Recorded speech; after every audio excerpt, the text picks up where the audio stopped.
A while back, I did a video comparing the Honda CR-V hybrid against the Toyota RAV4 hybrid. In that video, I said that the CR-V was the overall better crossover SUV due to its size and comfort. But if you didn't have the budget for it, then the RAV4 hybrid was still a really great choice. This time around, I'm pitting the CR-V against this, the Ford Escape hybrid. So how does this car compare to that one? Let's go for a drive and find out.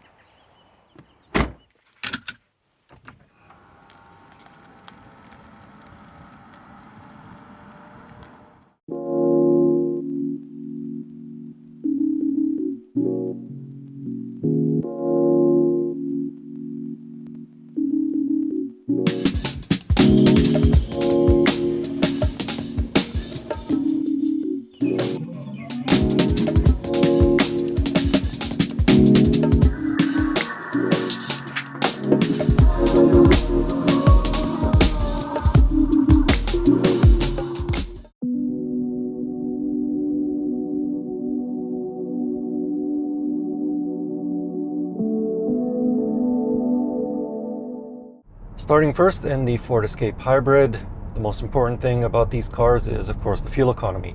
And out of the two cars that I have here, it's this Escape hybrid that is more fuel efficient. It is rated for 5.6 liters per 100 kilometers in a city and 6.5 liters per 100 kilometers on a highway. Better yet, in the real world, this car is more efficient than what it's rated for. I'm currently averaging 4.9 liters per 100 kilometers. And that's not a fluke. The last time I drove the Escape hybrid, I think it was in 2021, I averaged pretty much the same fuel economy numbers. One of the reasons why this car is so fuel efficient is thanks to the EV coach. So it's a little readout on the instrument cluster that tells me when the car is switching between electric driving and using the gasoline engine. There are little bars that get bigger as you apply more throttle, so it can tell me exactly when the car will transition from EV to the gas engine, so I can just let off the throttle a little bit and continue to stay in the EV mode, thus saving more fuel. In the Honda CR-V hybrid, it doesn't have anything like this, so I'm always guessing as to when that transition period is. The battery gets recharged by the engine and also through regenerative braking. In normal D, it's like engine braking, but if you push the L button on the gear dial, then you will get more regen braking.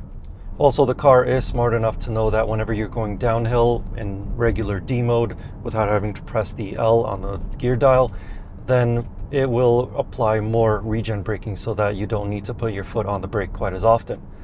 As soon as the battery gets replenished and you're still going downhill, then the engine will turn on to provide good old-fashioned engine braking. Speaking of the engine, the Ford Escape hybrid has a 2.5 liter naturally aspirated 4-cylinder that is paired with a CVT automatic. Total output is 192 horsepower, and I don't know what the total torque is because I haven't been able to find it out. But the engine on its own does produce 155 pound-feet. However, if you do know what the total system torque is, please let me know in the comments. In everyday driving, it has enough power to get you going off the line. However, on highways, I have noticed that it doesn't really like to go at 100 kilometers an hour or so. It's much happier being at around 70-ish kilometers an hour. But it does have a few different drive modes, including Eco and Sport. So when you switch it into Sport mode, the throttle response becomes sharper and the engine's RPMs are kept at a higher level so that you get more power. In that mode, it does feel a lot more peppy, but you won't be saving as much fuel. Now driving the Honda CR-V hybrid, as I said, it is not as fuel efficient as the Escape hybrid. It is rated for 6 liters per 100 kilometers in a city and 6.9 liters per 100 kilometers on a highway. However, just like the Escape hybrid, it is possible to get better than advertised fuel economy. I am currently averaging 5.5 liters per 100 kilometers. Here's the interesting thing though. The last time I drove this car, I was averaging around 6.7 liters per 100 kilometers. And yet this time around, I'm getting much better fuel economy. I have no idea why. The only assumption that I can make is that this time around, the temperatures have been warmer than last time. So just like EVs, gasoline cars also use more energy, or fuel in this case, when the ambient temperatures are colder. But overall though, I'm not complaining because it is nice to have really good fuel economy, especially when gas is over $2 a liter. Just like the Escape Hybrid, the battery gets recharged by the engine or through regenerative braking. And just like the Escape, this Honda CR-V Hybrid does have a stronger regen mode. If you change the gear selector from D to B, then you will get a stronger regen force. But unlike the Escape Hybrid, you also have a couple of paddle shifters on the steering wheel that allow you to manually take over control of regen braking. Thing is though, after a few seconds, the regen braking that you set it to gets automatically reset. So in order to lock it into place, you gotta move the shifter into B, and then it'll keep it there for as long as you want, basically. This car also has a few different drive modes to choose from. It has Sport, Normal, Eco, and Snow. Sport mode isn't exactly the same as it is in the Escape Hybrid because for very brief periods you can actually drive just on electricity in this car. But it does sharpen throttle response and it does get the engine to start up more often, plus keep the RPMs at a higher level. The engine is a 2-liter naturally aspirated 4-cylinder that is paired with an eCVT automatic. Total output is 204 horsepower and 247 pound-feet of torque. Unlike in the Escape Hybrid, this engine does feel a little bit more peppy. It actually does feel like as though it wants to go at 100 kilometers an hour on highways. The CVT also behaves a little bit differently compared to the one in the Escape Hybrid. In the Escape, the RPMs are just being held at whatever they need to be at depending on your throttle application. In this one, whenever you put your foot down, it'll actually replicate virtual gears. Both crossovers are available with an all-wheel drive system. In the Ford, it is optional, while in the Honda, it is standard, at least for the Canadian market. In the United States, the all-wheel drive system on the Honda CR-V is optional on all trims, except for the Touring, which is standard. Neither car is particularly enjoyable to drive as they were not designed with sporty driving in mind. They both have lackluster steering feel, body roll, and understeer through corners. These are, however, easy to drive on your way to work, or to pick up the kids from school, or on a long family road trip.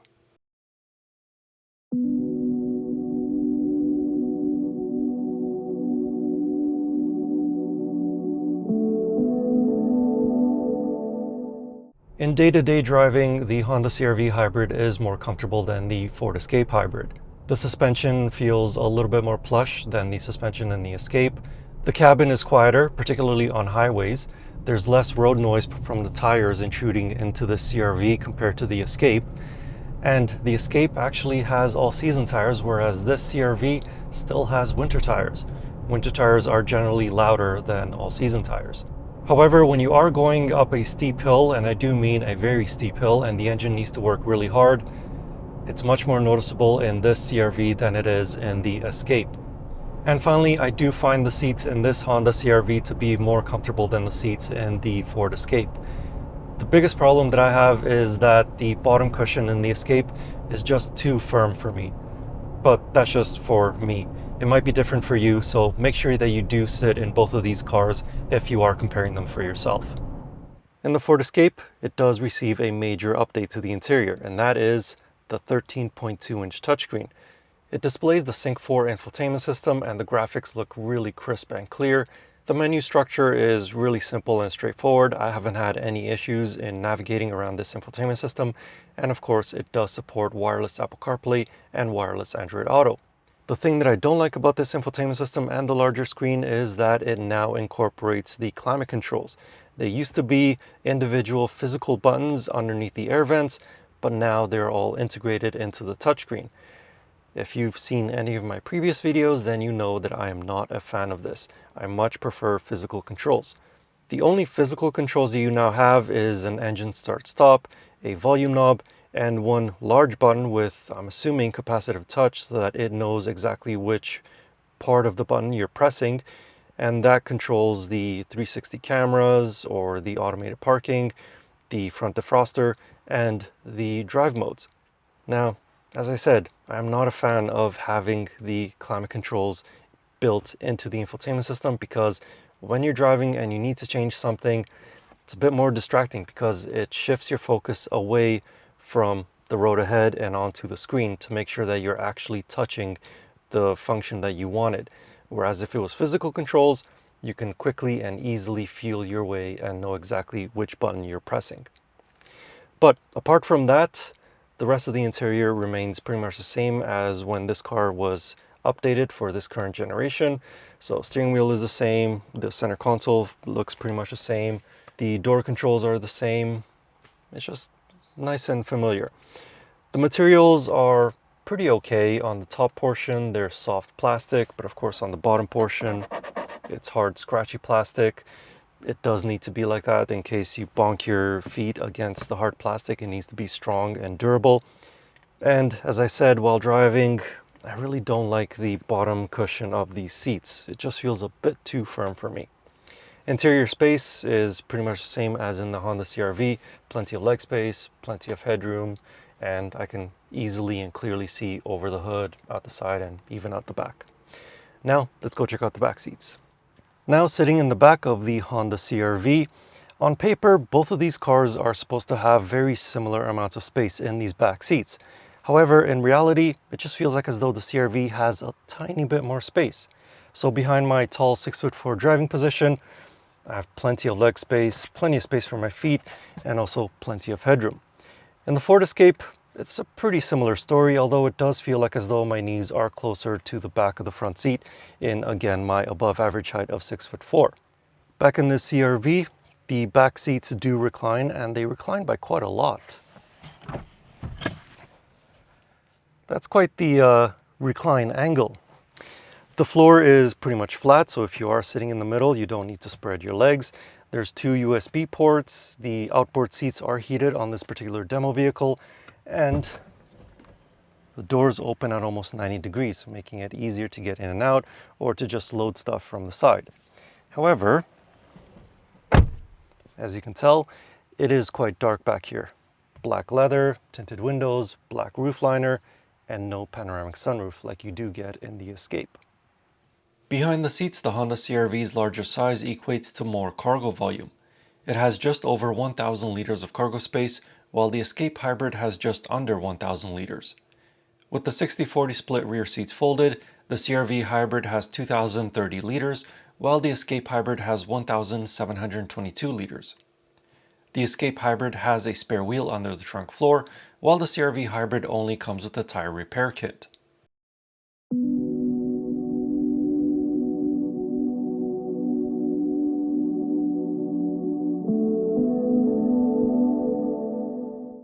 The big change for the 2024 model year for the Honda CR-V is that the hybrid powertrain is available on more trim levels. In the previous year, for the Canadian market at least, the hybrid was only available on the top spec touring trim. In the United States, it was also available on the sport trim, if I remember correctly. But here in Canada, it meant spending almost $49,000 if you wanted a hybrid Honda CR-V. This year, you get to save 2,000 Canadian dollars. That's it. The Ford Escape, on the other hand, does have more options for trim levels if you want the hybrid powertrain. It'll start from as low as $41,000 Canadian. But at the other end of the spectrum, if you load one up like how this Platinum trim is loaded up, you're going to be spending almost $52,000 Canadian, more expensive than the top spec of the CR-V hybrid. These crossovers are equipped with a similar amount of convenience features. These include leather upholstered seats, heated front seats with a heated steering wheel, dual zone automatic climate controls, wireless phone charging pads, power lift gates, keyless entry, push button start, and remote start. However, there are a few differences. The Honda CR-V has heated rear seats while the Escape does not, but the Escape can be equipped with surround view cameras, a larger panoramic sunroof instead of the standard size sunroof in the CR-V, and it can be equipped with a head-up display that is projected on a piece of glass that rises from the dashboard. So, just like last time, the Honda CR-V Hybrid is still the one that I consider to be a better overall crossover SUV. It's quiet, comfortable, spacious, and really fuel efficient.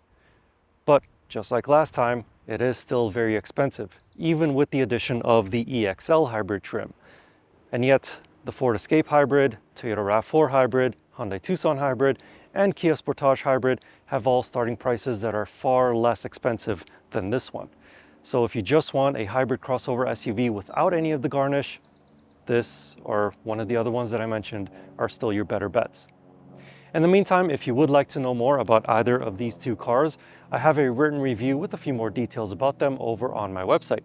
You can find that link in the video description or click on the pop-up banner right up there. And as always, I will see you in the next car or truck or most likely another SUV like one of these two. Anyway, thank you for watching. I hope you enjoyed the video and see you in the next one.